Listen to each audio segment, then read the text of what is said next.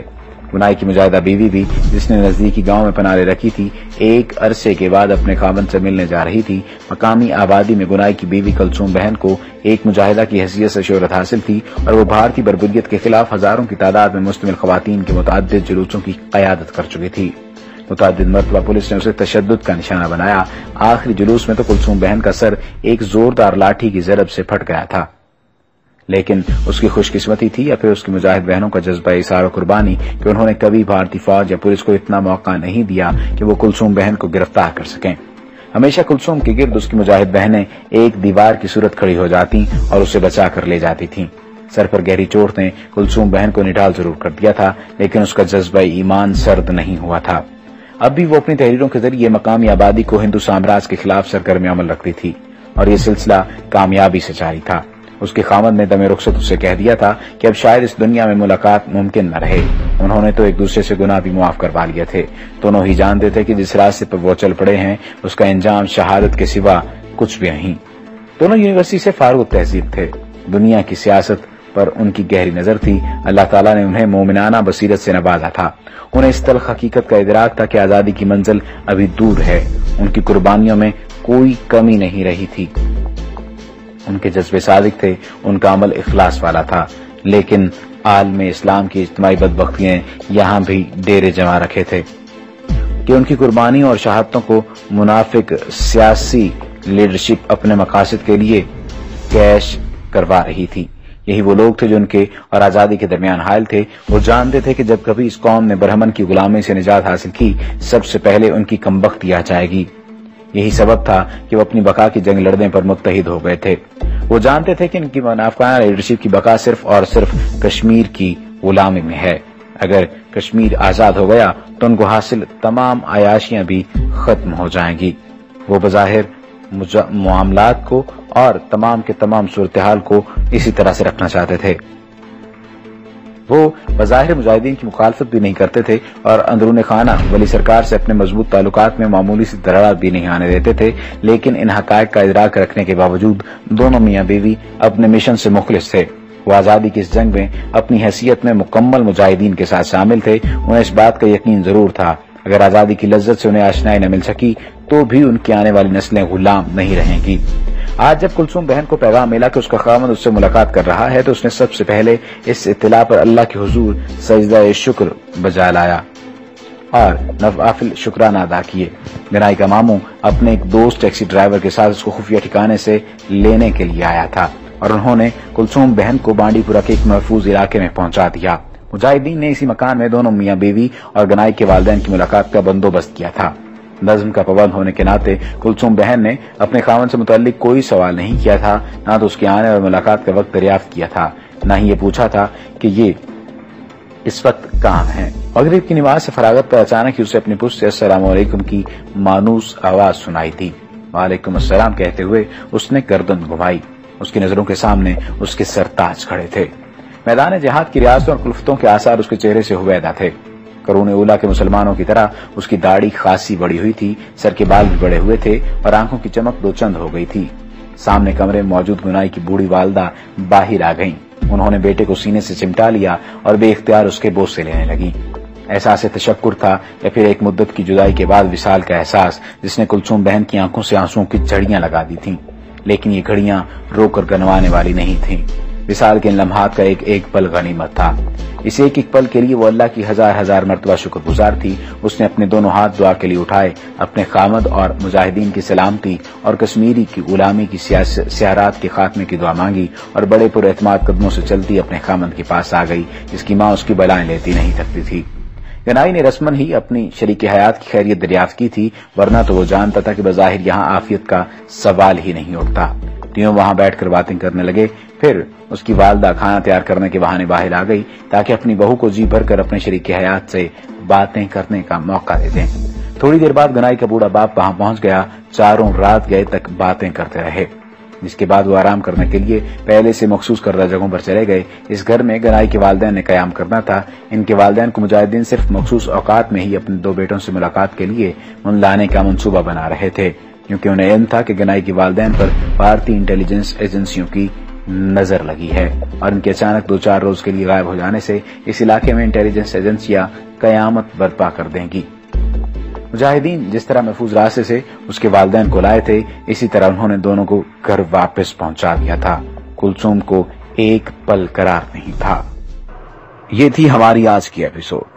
اگر آپ کو ہماری ویڈیو پسند آئی تو ویڈیو کو لائک کریں اور نیچے کمنٹ کر کے ہمیں اپنا فیڈ بیک دیں تاکہ ہم مزید ایسی اچھی ویڈیوز اپلوڈ کرتے رہیں۔